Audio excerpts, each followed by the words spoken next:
Hello, everyone. Thanks for being with us today.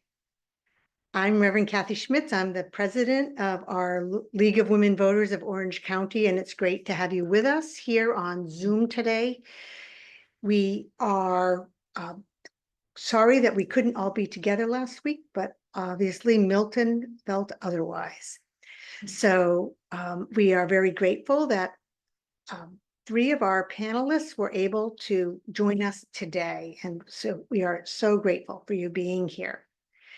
The Zoom chat will be open throughout.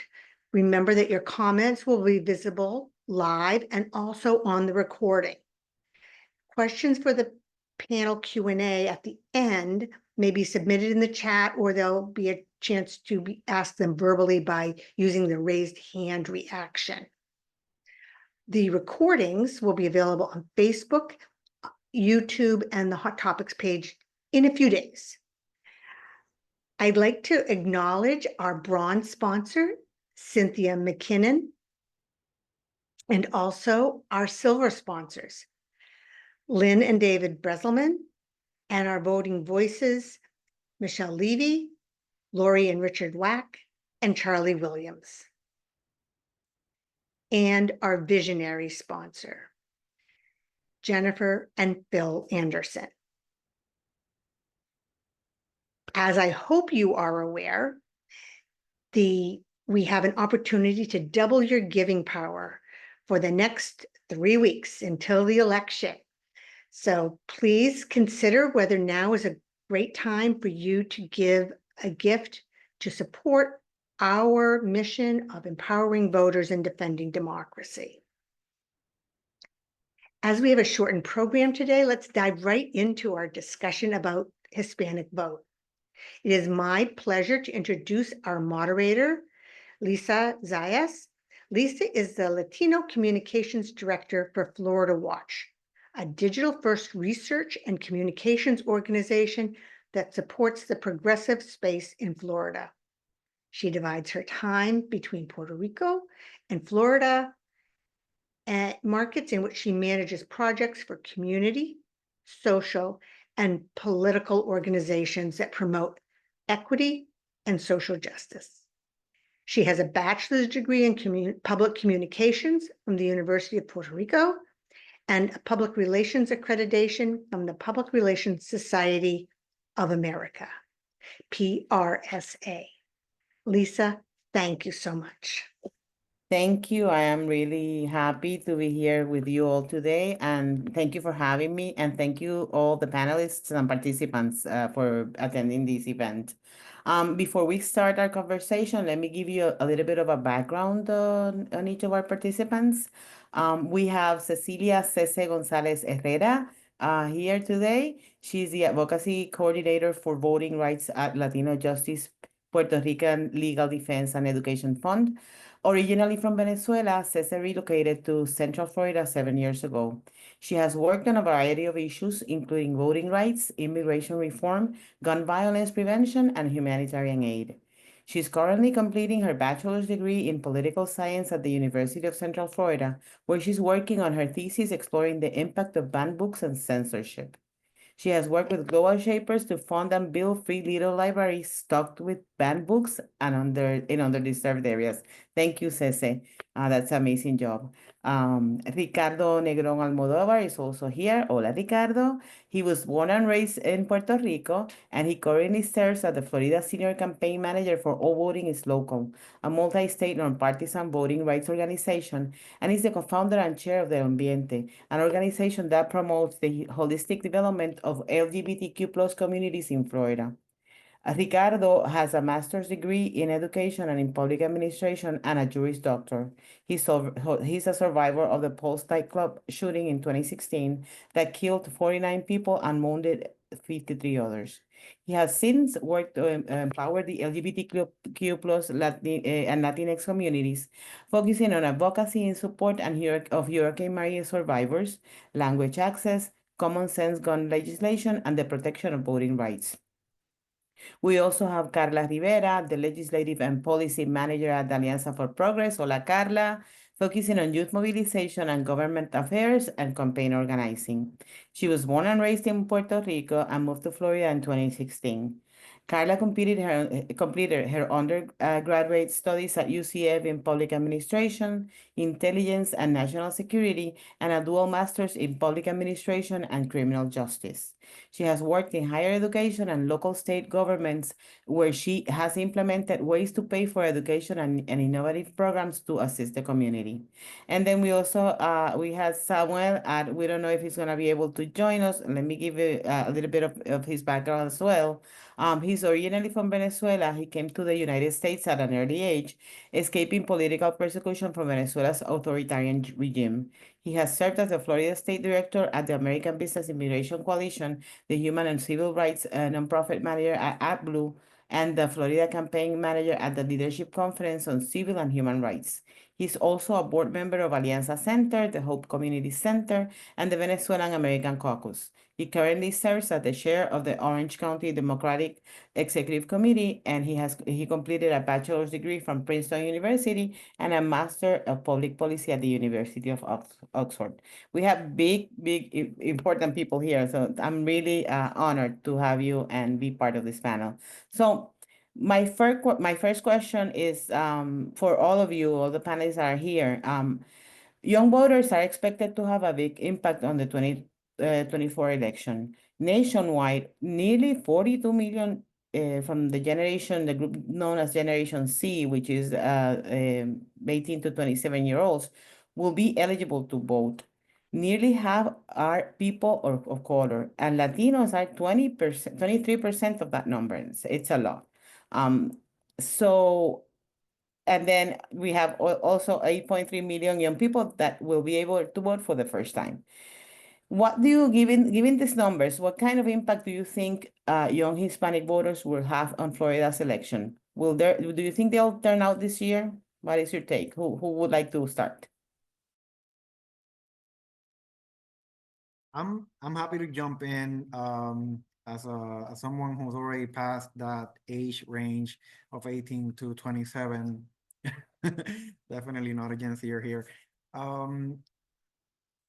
I do want to share some numbers about the broader Hispanic participation here in Florida.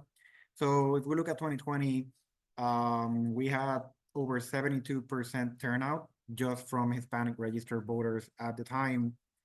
2022, as it happens with non-presidential elections, turnout was considerably smaller or lower, should I say. It was just a little bit over half of what it was for the presidential. However, the community is there, it's registered. Right now, and if someone has more recent numbers, that'd be great. The numbers that I have for right now is the book closing for the primary. So that means that the number of registered Hispanic voters just before the deadline for the primary that we just had in August. And our community is almost at 2.5 million registered Hispanic voters. 2,468,942 to be very exact.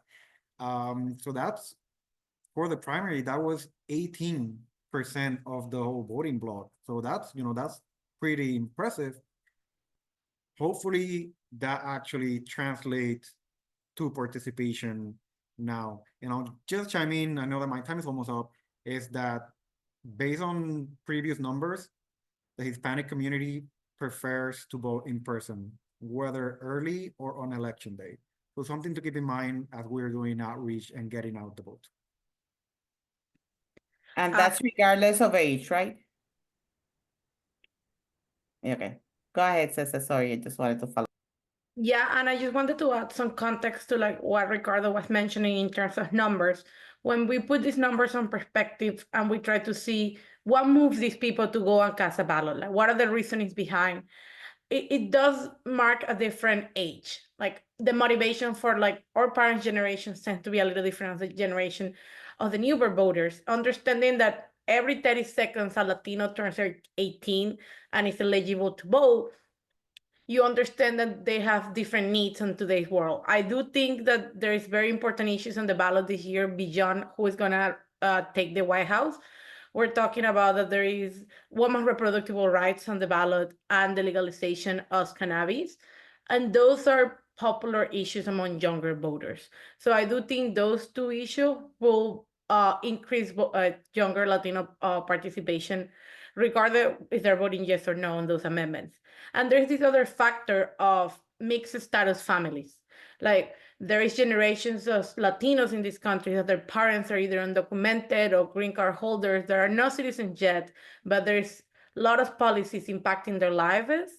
So these really empowers younger Latinos to go and vote on their behalf and on their families, because they understand that there's policies attacking our communities. And they also understand that there are certain elected officials who do represent the priorities and the benefit of our community, and certain electeds do not. So I think those elements will really empower Latino voters, and you will be able to measure what have been changing, like older Latinos to like middle-aged Latinos to like first timers. So I think those were my 2 cents on it. Thank you, Cece. And Carla, what about you? What do you think? I do agree with Ricardo and Cecilia. They talk about numbers and some priorities, which will connect with another question that we will have in the future.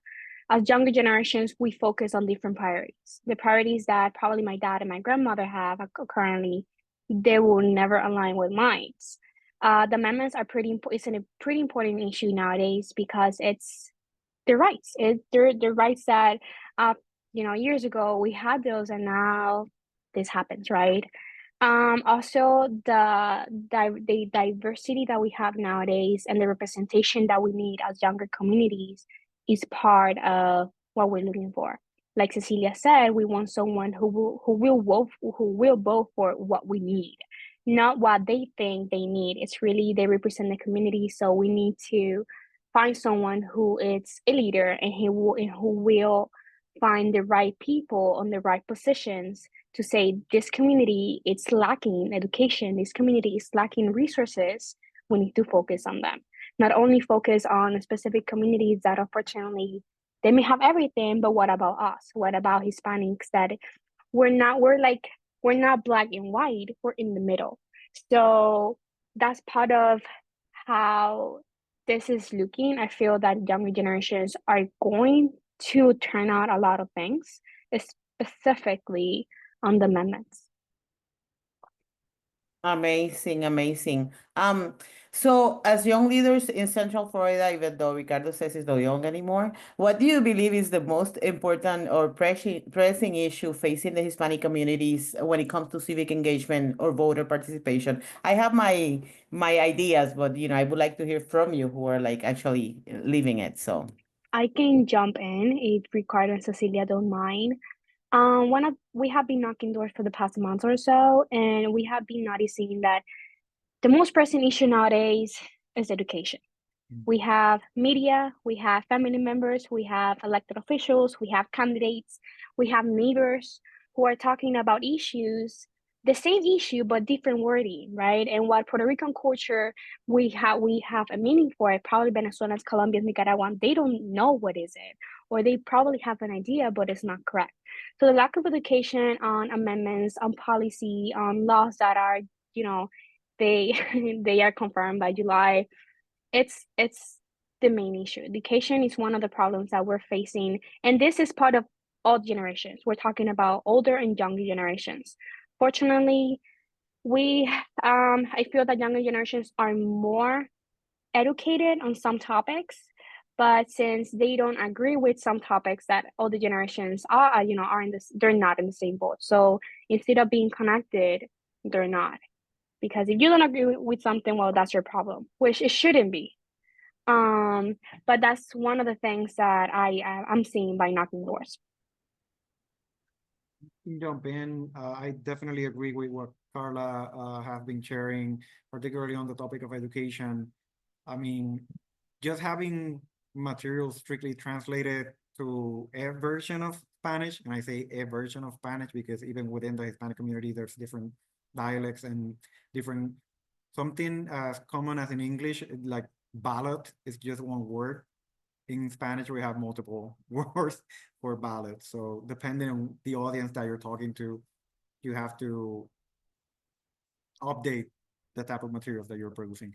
But going beyond that, I do think that at least in Central Florida, we are very fortunate to have a big and healthy structure of civic engagement organizations that specifically cater to the Hispanic communities. Obviously because of the demographics of the Central Florida counties, particularly Orange. We know that Orange is over 30% Hispanic, and Osceola is also about half or more of the county is Hispanic. I think one issue though that we face when it comes to civic engagement and voter participation is that there's definitely a generational gap. And I'm mostly speaking, keeping it nonpartisan and talking about advocacy spaces. There is that the generational gap in advocacy spaces. We are fortunate to see that there's more emerging leaders out there doing the work, bringing in their friends, bringing in their families, but we just need to keep opening the dialogue and the spaces so that there is more leadership development that in turn will strengthen the efforts to keep the broader community prepared and engaged. And just to add to what Carla and Ricardo said, I think one of the other issues in terms of civic engagement are the systematic challenges. Like when Ricardo mentioned about the discrepancy to language access when it comes to materials, that's when they do get translated. But we're also talking about that a significant portion of materials and services are not accessible in our language of origin, which may it may get a voter a little overwhelmed. Like if you don't understand a system, how do you feel you're going to be part of it? And part of not understanding the system is that it's also very different from the country we come from. Understanding that election day in our countries may be a holiday, may happen on a weekend. It's a whole day that you have to vote. Where here it happens in the middle of a weekday. So if you, it doesn't matter if you have been living in this country for 10 years and you know election is on a Tuesday, you're not going to stop your life because it's election day. Like rent still needs to get paid, children still need to go to school, and Tuesday happened to be election day. So when you understand that there's systematic challenges to Latinos get access to a ballot, on the overwhelming of something new, something I don't understand, and something I don't feel I'm part of because I don't feel welcome, because the language may not be in the language that I feel the most comfortable, that adds to why the civil engagement may not be as high, because we know the numbers. We know that Puerto Ricans, when they are in the island, they're civically engaged, they like to participate. We know Venezuelans and Colombians and many others are very engaged with their politics back nation. But when they move here, there is this new idea of I have these other list of responsibilities, and then my civil engagement and my civil education may happen to pass to a second place. So I think the systematic challenges also add to the lack of civil engagement.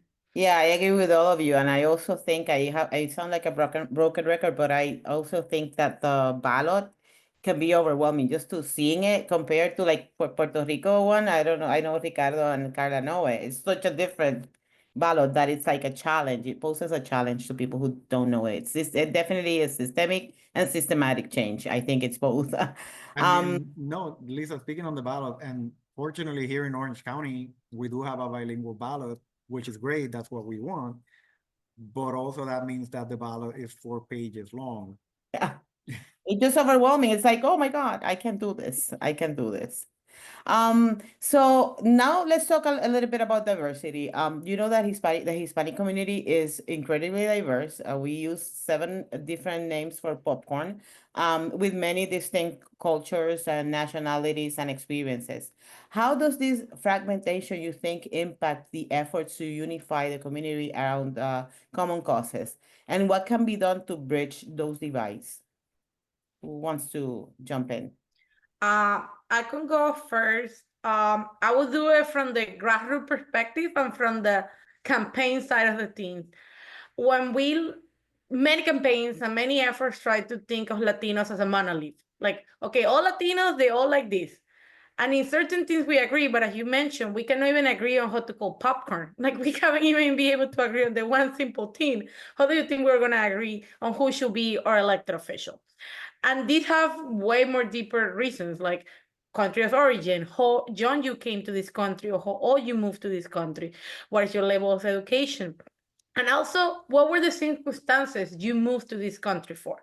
Some people may come to this country because they always dreamed to move to the US, and some other people were forced due to political crisis back in their countries, and that tends to shift what is your political perspective. Like we understand Venezuelans and Cubans may have certain feelings about communism, socialism, and everything that is related to the left, versus other people that may come in other circumstances and there may not be, they don't have that much PTSD to the word socialism, which is something we need to understand, and campaigns and elected officials and candidates need to understand what certain words trigger certain people, what certain colors, certain logos trigger certain population.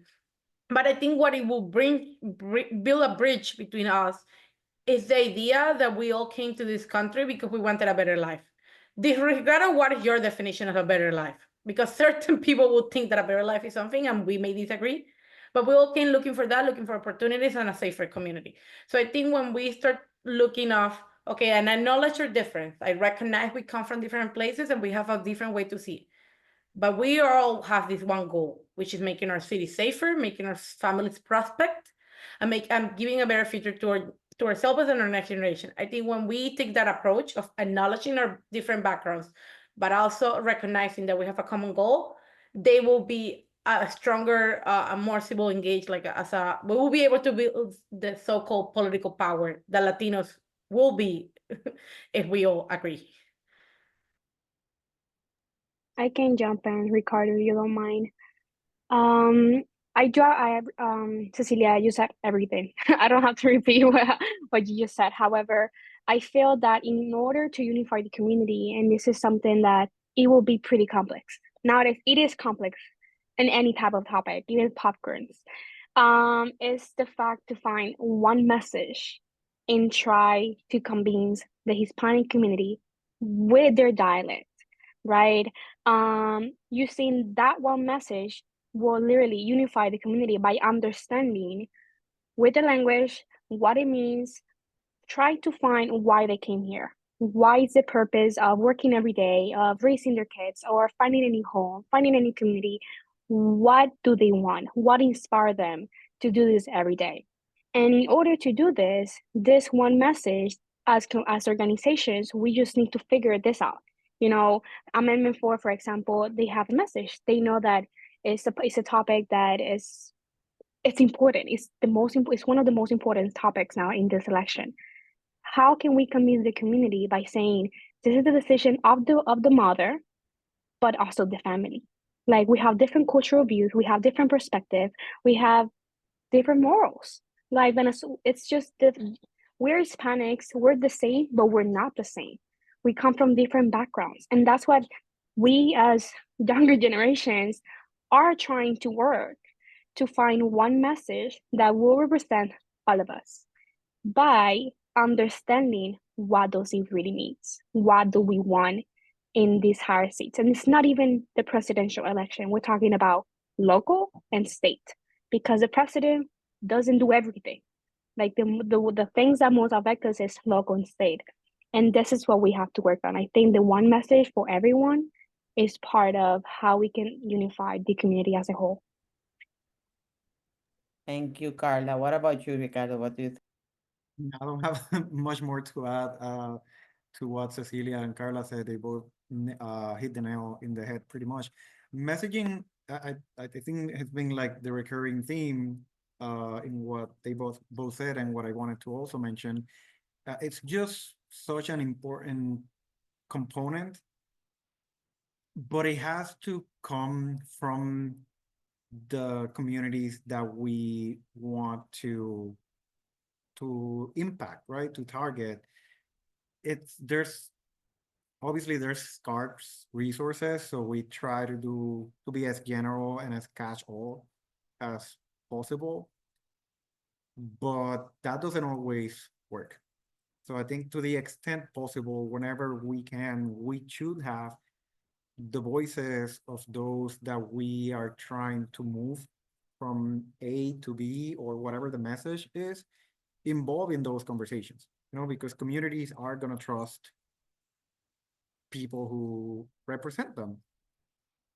And it happens a lot with, particularly in the voting rights spaces, where messaging comes sometimes, actually a lot of times, with a more national perspective, because they do want everybody to be talking, in the same tone and denouncing the same issues that are going on, but it doesn't quite resonate.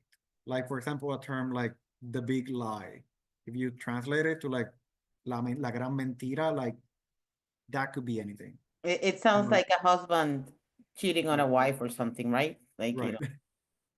So taking that into consideration.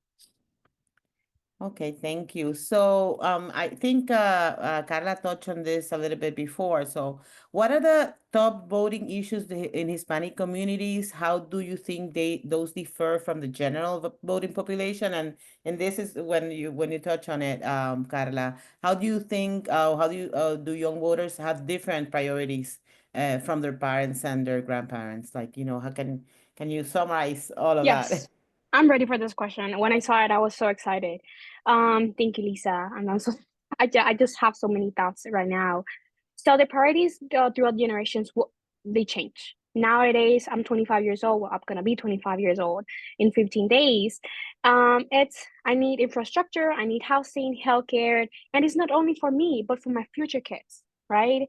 And pay for education. Even though I finished my grad school, I still see the need of paying for college, not only for college, but for technical school and for better education. And it's not only for younger generations, but I see a lot of other generations that they want to go to college, but they see the cost of it and they don't go because the amount of money that they have to pay for loans, it's not okay. When it comes to my father's generation, he's 62 years old. He focused on taxes. He focused on housing, but not housing in the matter of his first house. He wants to have his retired home, right? The healthcare. And that's when you see that two different generations, they want different things, but at the end of the day, we have parties that they touch on them. But what would they do for us to be like, you know what, this is the right person for me? Because every election, everything changes. It's politics. So we are in the middle of all the generations taking care of politics, having their entire life resolved. Well, I feel they're resolved because they finish school, they have the school, they have their houses, they have kids, they have grandkids. So nowadays they're just trying to retire, trying to live life. Now we coming in, getting out of college, having to find a job that will pay us well, so we can afford the cost of living, so we can survive, so we can try to focus on what we want, not on, oh, do I need to have kids? When do I gonna have kids? When I'm gonna get married? That simple stuff that probably 15 years ago was simple. Nowadays, I don't want to have kids because I don't have a house. I don't feel economic stable to have a kid and also work. It's something, and it's an issue that is constantly coming up, and not only in this industry, but in all the industry. In order to survive nowadays, you need to have more than 2 jobs so you can be comfortable. But when are you gonna rest? When are you gonna try to enjoy your life? So those are priorities that differ from generations. Cecilia, Ricardo, please join in. But that's my point. That's my perspective on this issue. Thank you. Yeah, and I couldn't agree more with Carla. As another 25-year-old Latina in the room, I feel how the economy is not affecting only Latinos, but affecting every single American. Because when we talk about like, does the priorities for Latinos are any different of the general voting population? No, because what is affecting Latinos is affecting every other person in this country. When we talk about economy, the housing, and for sure the healthcare. After the pandemic, we saw how weak we were and how one incident, one event could change the rest of her life. And I think our generation is very aware of that. I think what Carla mentioned of like, we do not take life decisions just like that. Like, oh yeah, I'm gonna have 1 kid, 2 kids, and I have no house. No, we're very aware because we understand the struggle. And I do think my generation, our generation, is taking that when they are going to the ballot. Like they're thinking about, it's not what the party and the values of certain party and the colors is gonna do for me. It's like, what is this candidate actually addressing this pressing issue? Or who is talking about the elephant in the room? Like, who are the candidates that are talking about the things that other people don't want to talk about? So I think that really matters. And the other part of the different priorities between grandparents and like kids is like, I tend to think quite often, what did my parents brought me to this country? Like, is this what my parents brought me to this country? And certainly is to achieve this quality of life, but working 60 hours a week and not being able to like meet ends at the end of the month, it's no way. Like, I think that's not the reason why they brought me to this country. So, and that's something like other Latinos also think as first generation Latinos. So there's the idea of what do we want, but what we currently have, and how voting is gonna change that, versus there's all these other pressing issues. So there is this whole dilemma of, there's all these priorities that need to get fixed, but also there's all this wish list of things I want. But yeah. I So yesterday there was a super interesting survey that came out from an organization, a national organization that works with the Hispanic community, Hispanic Federation, and I'll share the link in the chat in a little bit. But I was the survey includes 8 states. There were 1,900 voters. That's the sample. In Florida, there were 300 people that participated. And the Florida findings are very interesting, and they actually, there's a narrative for some reason that Hispanic voters tend to be more moderate, maybe conservative. I've caught myself saying that, someone who does not describe like that. But the findings are actually very surprising, because something that's super relevant to things going on in Florida right now is that the majority of the respondents actually say they agree that it is wrong to make abortion illegal and take that choice away from everyone else. And they are more likely to vote for candidates that will pass a law to guarantee access to abortion for women who need it. They're more likely to vote for candidates that will create a path to citizenship for undocumented immigrants who are living in the US. For candidates that will cancel student loans for those with incomes under $125,000. Candidates that will support permanent ceasefire to end the Israel-Hamas war. Candidates that will champion sensible gun control, including banning assault rifles nationwide. Even candidates that will guarantee equal rights for marriage for gay and lesbian couples. So none of that aligns with the narrative of Hispanics being like more on the conservative side of things, and just things to take into consideration as we, approach and inform Get Out the Vote campaigns. I'll drop the link in the chat. Yeah, in the end, I think, we have to think ourselves up as like we're not only a monolith, but we're also not living alone. We're part of a bigger community, whether we have different priorities or not, and we're connected in many, many ways. So, thank you for that answer. This goes to Carla, specifically. What about initiatives like the state constitutional amendments and local charter amendments? What do you think about that? Is that something that is going to drive people to the polls, the young generation to the polls? I think you mentioned it, but we want to Yes. emphasize on it. So when it comes to amendments, they're not easier to work with, because unfortunately the amendments overall, they have a constitutional language. And that's when it comes to education, that's when it comes to organization of how the campaign will work, how we can put the words in a simple way so individuals understand. The amendments on the ballot right now, unfortunately, not even in English and Spanish. Sometimes yo no entendí. I didn't understand them. I'll be honest with you. I did it. And I work in the state level. So I had to translate it and find synonyms to try to understand and ask my peers and be like, what would you think about this? So that's when we had to just take the amendments, the wording, and translated them in a simpler way, in the street word. You know, if we're knocking doors on a specific issue, we need to explain how the amendments will affect them on a personal level, and not only them, but for the family members.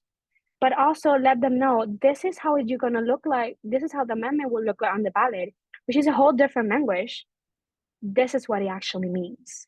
This is how it's going to affect you. So the younger generation has done an incredible job, and I seen it peers like Cecilia, like Ricardo, like Samuel, that we're very involved. Like we want to do something about it, specifically about the reproductive reproductive rights. It's not only abortion access; it's about our contraceptives. It's about health. It's healthcare. It's something that probably it won't affect my mother because she already had kids, but what about me? What about my future kids? So the amendments, it's literally guiding more younger individuals to vote, to be more involved, to find the solution for the future. Because many, older generations, and I have conversations with them, they be like, but the amendment 4, how is that gonna affect me? And I'm like, do you have kids? Do you have grandkids? Okay. Cecilia, what are the main barriers you've seen affecting Hispanic voter turnaround, especially among young people? And how are you working to overcome those challenges? And, you can tell us about your experiences at UCF and with, the advocacy work that you're doing over there. For sure, Lisa. I think for context, I'm just gonna add that before working at LatinoJustice and before taking the role that I have in advocacy, I come from being an organizer on the field. I come to be voter registration organizer, being outside of the Sedanos, outside of the places where people commute and gather, helping them get registered to vote.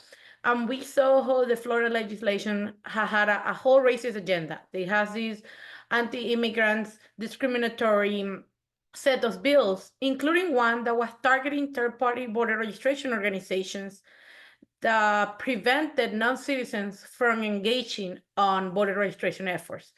And we understand that our Latino community feel more comfortable and more confident getting registered with people that speak our language, look like us, and go to the places where we are.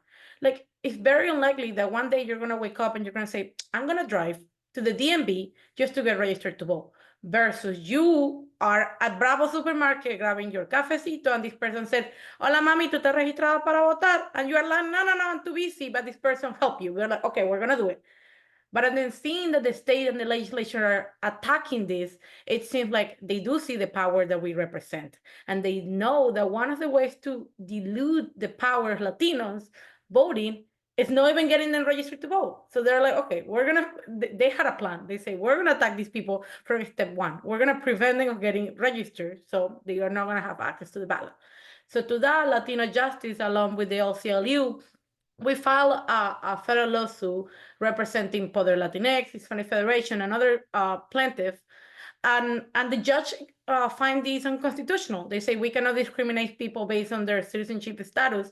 So now these organizations technically are allowed to still work and registering voters, but there's the fear. Like, nobody want to engage in these because nobody want to get the fines. So many canvassers and organizers, they're afraid of their status being challenged. And so there's these other barriers that we at LatinoJustice on the legal spaces, we're still fighting back, but it's still needed that the people are informed, that the people are aware, so they can call their members of the house. The work that Carla and Alianza does that is very grassroots and facing the community, that they are spreading the awareness. So we, the advocates and the legal people, can do all the advocate legal stuff. But yeah, That's Thank one of the you. feelings I Thank you had. for that, and thank you for the hard work you're doing. It's not easy. Ricardo, you're at the forefront of a statewide efforts to ensure that voting is accessible for all. With that specific initiative, have you led to protect and what specific initiatives have you led to protect and expand voting rights in Florida Hispanic communities? And what are your biggest challenges as well in facing combating voter suppression, which we know it's super hard in Florida.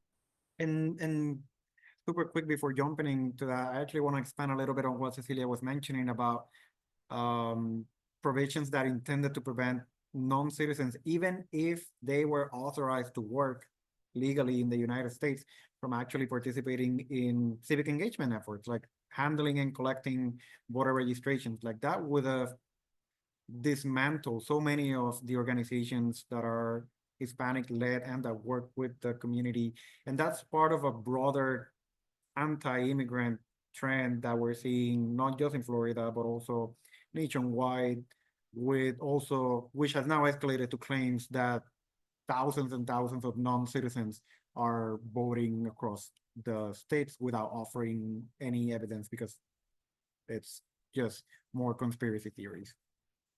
Going back to some of the efforts here, so we work together with a lot of the organizations here in Florida, and particularly with LatinoJustice.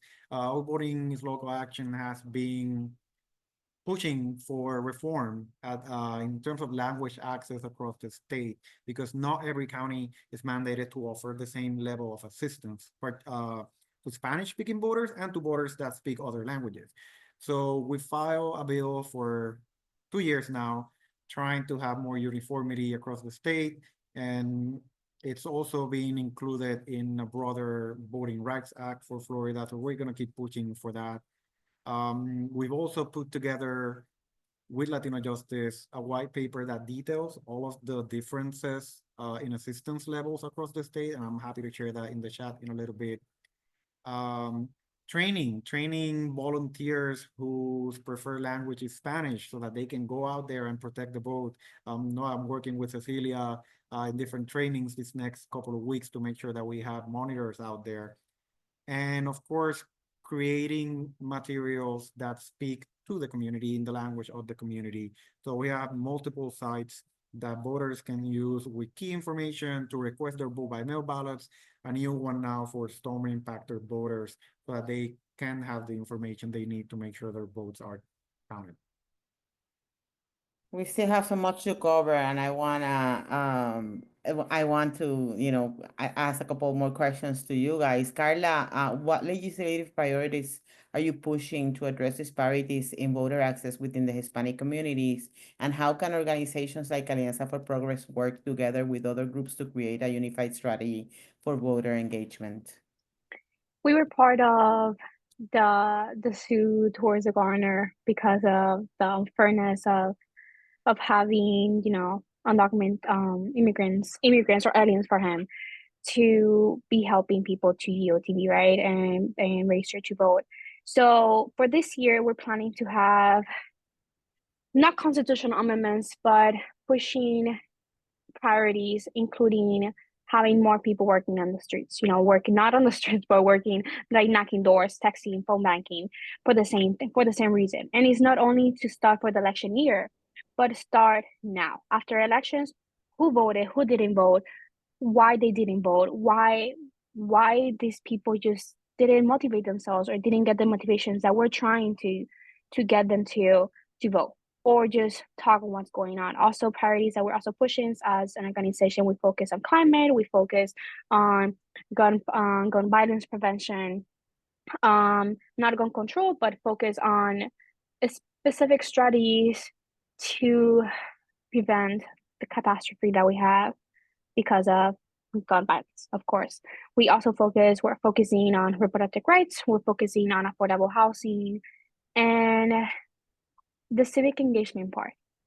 Civic engagement part is not only politics, we're talking about education, educate the voters, educate Puerto Ricans who come from the island, who don't understand how the system works, who don't understand how the ballots look like, Like in Puerto Rico, the ballots is more, it's more visual.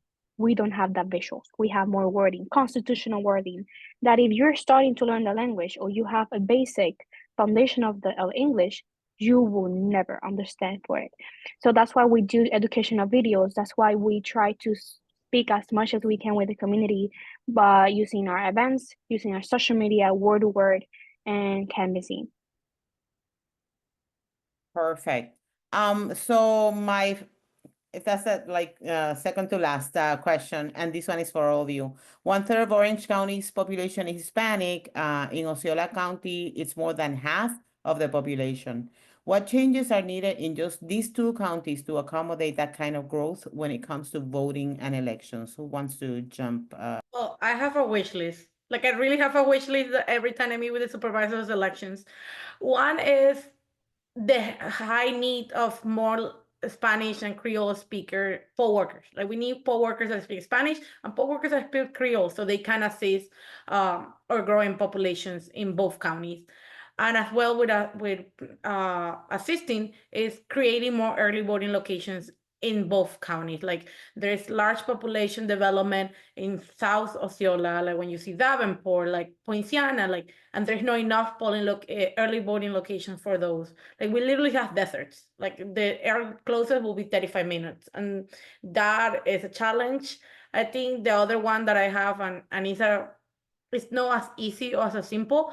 It's like they really need to increase their outreach to the community and relate less on the community groups. Like there is a high demand of resources, materials, and the supervisors elections, both offices really relay on the work that organizations like Alianza, the Hispanic Federation, the Poder Latinx do, and they cannot just rely on that. They do have their own budget. They also have their own staff and their own resources, and they should have been capable to increase the outreach to the community to understand the needs and where the resources should be allocated. So that's part of my wish list. I agree with what Cecilia just mentioned. I might add, not just speaking of Spanish and Creole, but also like in Orange County, there's a big Brazilian community. So adding Brazilian Portuguese materials. There's also multiple AAPI communities, so also adding those type of materials. When it comes to Spanish, both Orange and Osceola, are mandated by federal law to provide everything that they provide in English, to have it also available in Spanish. And I would say that for the most part, if not everything, that they actually do have it.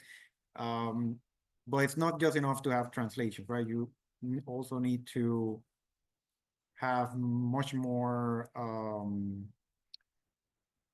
actual people that can interact with the voters. So being more conscious with the poll worker recruitment and expanding the sites, like Cecilia mentioned. In Orange County, we have 2 more early voting sites now. So we have 22 early voting sites. Early voting starts Monday. Osceola, we have 8. Obviously, the population is not the same in each county, but we always try to advocate for more whenever possible. So We're running short of time. So Carla, can you give us a quick answer on this one? Because I still have one quick question for you. I agree with both of them. The only thing I will add on is adding literature on the different community dialects. Having the different dialects with their community, like with their language, they will understand better. And I can promise you, there will be more results than we have right now. Good. So last question in one word, just one word. You are all dedicated, hardworking professionals. Who inspired you, or what inspired your work? In one word, please. What drives you? Representation. Good. Oh, my mom. Amazing. And what about you, Ricardo? I'm gonna steal Carla's answer. I'm gonna go with representation as well. Amazing. Thank you for all you're doing. I am so proud of you. You all be my children, so I'm really happy and excited to be here with you guys.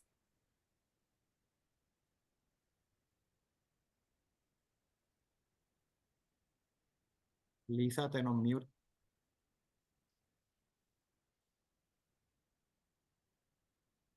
I'm sorry, I keep on talking on mute. I'm sorry. I was gonna say that at this time, we're going to open the forum for questions, the questions that we have in the chat. So Reverend Kathy Smith is going to take the lead. So thank you so much for this amazing presentation. Well, thank you all. That was fabulous. We're so very grateful for you all being here. So at this time, we're going to invite league members to submit written questions in the chat using the chat feature, or if you would prefer, you can raise your hand and we will ask you to unmute. So use the chat, the raise hand button, so that we can see you and get you available. So I see Susan Windmiller. So, okay. Susan, what do you Hi. have?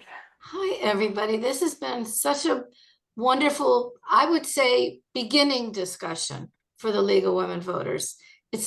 You're barely scratching the surface. And Lisa, I participate in your organization's weekly calls before I became partisan. So I love them. Cecilia, we work together. And my question is, what is the call to action for the League of Women Voters? You talked about a lot of different things, working with other partners. If we work with other partners, what is their role? Our mission is empowering voters, defending democracy. That is our real estate for all eligible voters, wherever they live, whoever they are, whatever their backgrounds.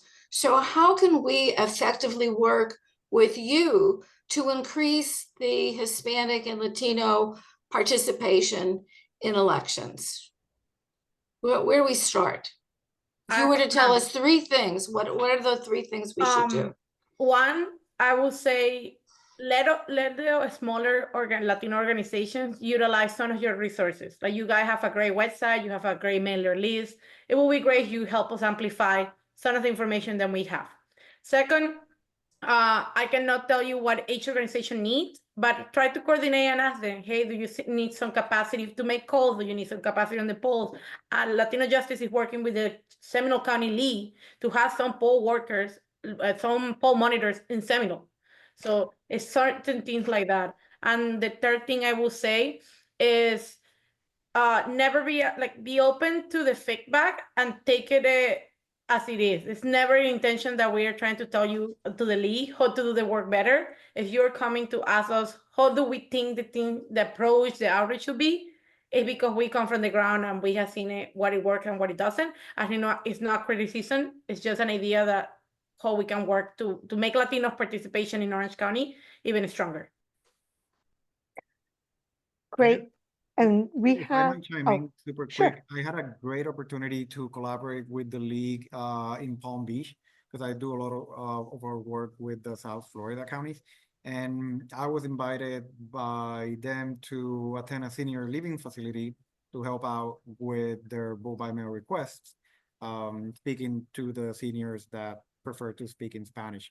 So those type of activities are a good way to partner with smaller Hispanic-led organizations and get the league involved, and also, you know, make sure that our community has access to their ballots. It sounds like we need to do some one-to-one follow-up with different organizations. Thank you. Sounds great. Thank you, Susan. Thank you all. Well, Dan, I'm going to ask you to unmute, and then I have a one from the chat that I'll ask.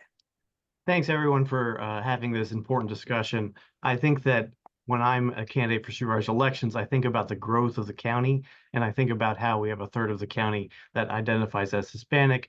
1/4 of the county speaks Spanish at home, right? So this is something that has been really forgotten in this discussion as supervisor elections. I'm glad for the last question where you had that wish list of things that you want. One thing that I wanted to ask was what you think of the OC Vote program that Glenn Gilzean has just put forward. You just mentioned resources. Do you think that's the right step in sort of giving resources and money to local groups to be able to do the efforts? And additionally, as a one thing that I've seen is a change in the legislature and changing even the league's ability to register voters, particularly is troublesome.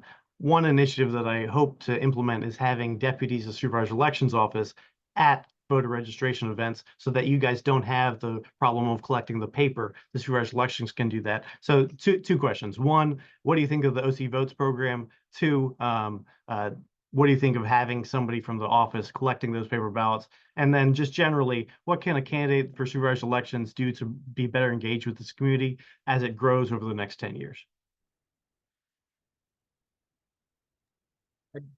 I'll probably share my opinion about the OC Votes program. We've been engaging with the elections office to learn more about the program and how we can facilitate our coalition members through the process. I think it's a very interesting opportunity to connect groups that are not necessarily doing voter outreach to the voter outreach component. I'm somewhat disappointed about some of the criteria because it does prevent groups like the League, just about every third-party voter registration organization that's based in Orange County, from applying, because there seems to be a prohibition on groups that have been actively involved in a lawsuit in the past 5 years. And we know that because of the multiple anti-voter legislation bills, there's been plenty of lawsuits that all of our partners have been involved in. Yeah. Well, hi, everybody. I'm so sorry for being late. I was on a call that I couldn't get out of. Thank you for the League for putting this together. I'll give you my quick thoughts on the OC Votes program in relation to outreach to the Hispanic community. I would love for those resources to be utilized to create institutional programming from the Office of the Supervisor of Elections to actually do its job to get out there and do outreach. It takes time, right? Like, it's not going to happen within the last 3 days before an election. It takes time to build trust and to build a network to create that trust. But the only person we can hold accountable in terms of our elections are run is our supervisor of elections. And the supervisor of elections should not be passing down the baton of their responsibility to organizations on the ground that, yes, do great work, but are not currently set up necessarily to do this work in the next 3 weeks. What we need from the supervisor of elections office is to utilize the resources to institutionalize outreach to the Hispanic community that has not happened in the past. And yes, that includes obviously going to events and having people who speak Spanish go to these events. That also includes a massive voter registration program at our high schools, right? 56% of Orange County Public School students are Hispanic. So where do you reach Hispanic voters to register them? At the schools. And so, but my point is, all of these programs are great. They need to be institutionalized.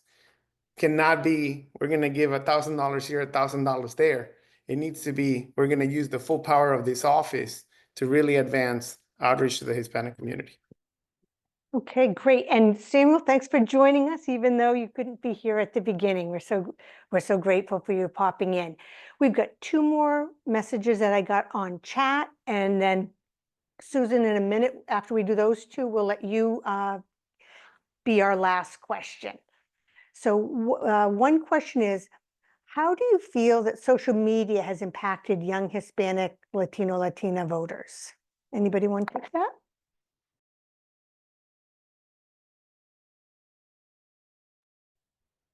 I can jump in on this one, trying to make up for the time that I wasn't here for. When we talk about social media is key for the Hispanic community, especially YouTube. A lot of Hispanics consume media via YouTube, and quite honestly, the right wing has been able to really understand how to communicate in these different social media, non-traditional outlets to position their point of view in a certain way, but also to misinform a lot of voters. And so when we think about the way, Hispanics are consuming media, YouTube, Instagram, Facebook, WhatsApp are critical avenues to be reaching out to the Hispanic community with the right information. But you cannot reach out to the Hispanic community with the right information if you don't have the right messenger. And so building networks of trust of people who actually understand and have trust built in the community is the first step to then be able to communicate a message to the community. Great, thank you. Anybody else have a quick add-on to that? No, then someone is asking, if someone speaks a different language than Spanish or English, what is the current way for them to be able to vote in person now? Are there translators available, or do they have to bring their own? If they request a mail-in ballot, can they receive one in their preferred language? Apologies if I missed this.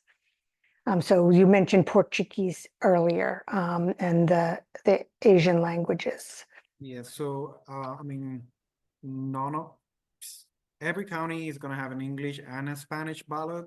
That's, Florida rules and laws. Miami-Dade is mandated to do Haitian Creole as well. There's Broward does it voluntarily, like a handful of counties do it voluntarily as well. And that's about it. Like, voters are not gonna find a ballot in additional languages, but federal law like allows a voter to bring in whoever they want to receive assistance from, except their employer or union representative. But they can bring a family member, they can bring a friend, or they can ask for assistance from election workers or from poll monitors outside the polling locations doing election protection.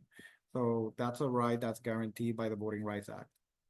Yeah, and just to add to that, Orange County do offer a sample ballot in other 5 languages, including like Vietnamese, even Portuguese. But what we know with the supervisor's election is that has been able because grassroots organizations have volunteered pro bono to translate that ballot.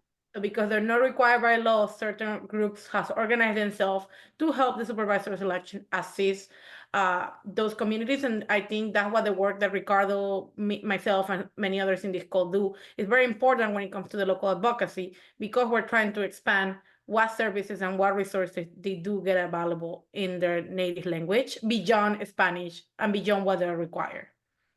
Perfect, thank you, that's very helpful. And Susan, do you want to ask us our last question? I've mentioned to a couple candidates, and I'm wondering if any of you have thought of this. I live in a neighborhood, it's approximately 75 houses, and just to throw it out there, not 50%, but many of them have at least 1 or 2 Spanish-speaking people in the house. And I always wondered, have you ever approached candidates to put half of their postcard advertisements or whatever the mail is that we always get in Spanish and not just English? It always makes me wonder. We're in Orange County, so many of the voters are Hispanic, and everything's in English. Have you ever thought of that idea or approached them to see if they could do that? You can always condense the language on one side so that you can have it in Spanish on the other. I can jump in here. Personally, I have. We have, for example, I come from Osceola County, and I live here since 2016. I've seen the many mailers, emails. They're common. They're common in both languages, because they see that the majority of the majority of population that we have right now in Osceola County is more than half.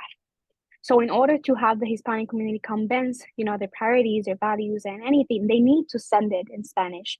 Now the mailers that have been receiving, they're English and Spanish, like double-sided, which is great, because that way they have, if probably the data probably gives me that it was a Hispanic household, but not anymore, but it's still an English household, they're still going to receive the right mailer. They're still going to have the information that the candidate wants them to read.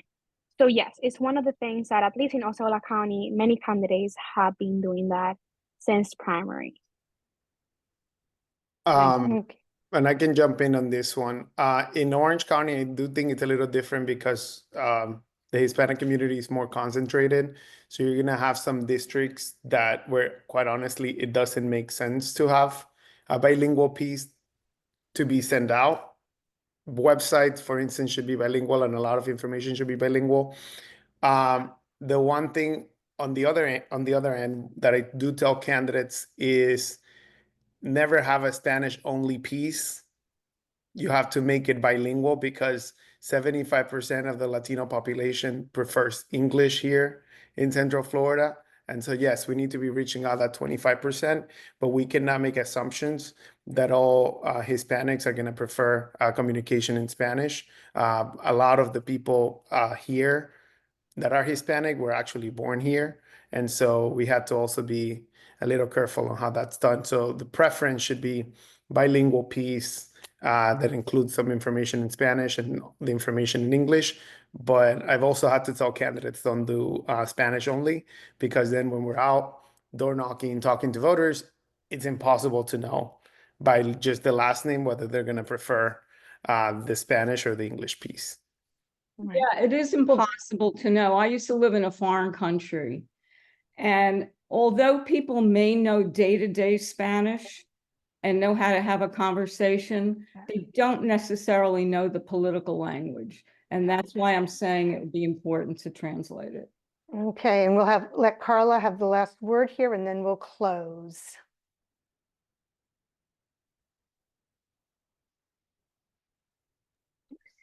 What word? I'm sorry.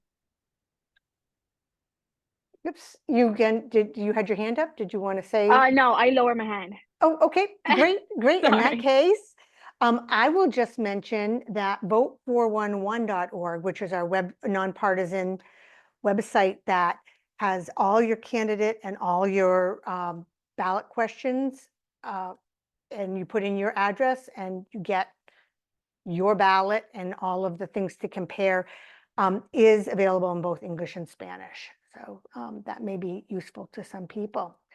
So I want to thank very much our moderator, Lisa Zayas of Florida Watch, and our panelists who have not only been terrific, but also so generous in being with us, not just once, but twice after Milton closed us down last week. I think this has been a very rich and informative conversation, but as was mentioned, it's just the beginning. And we have just a few announcements before we close. We want to encourage all of our league members to go to the volunteer page and see how you can help. We have lots of people who would like some information as we close in on the election, and we are here to help them get it. So please check our volunteer page. Everybody check out 411.org and recommend it to others. Remember, early voting is right around the corner, October 21st to November 3rd. Remember, there's a day in between early voting and election day, and that's 8 to 8. And then election day, November 5th, 7 a.m. to 7 p.m. And next month, on the other side of the election, we will take a look at what is being done in our community regarding gun violence prevention, and registration is already open. With that, we are adjourned. We'll leave the space open for a few minutes, but thank you for being with us today.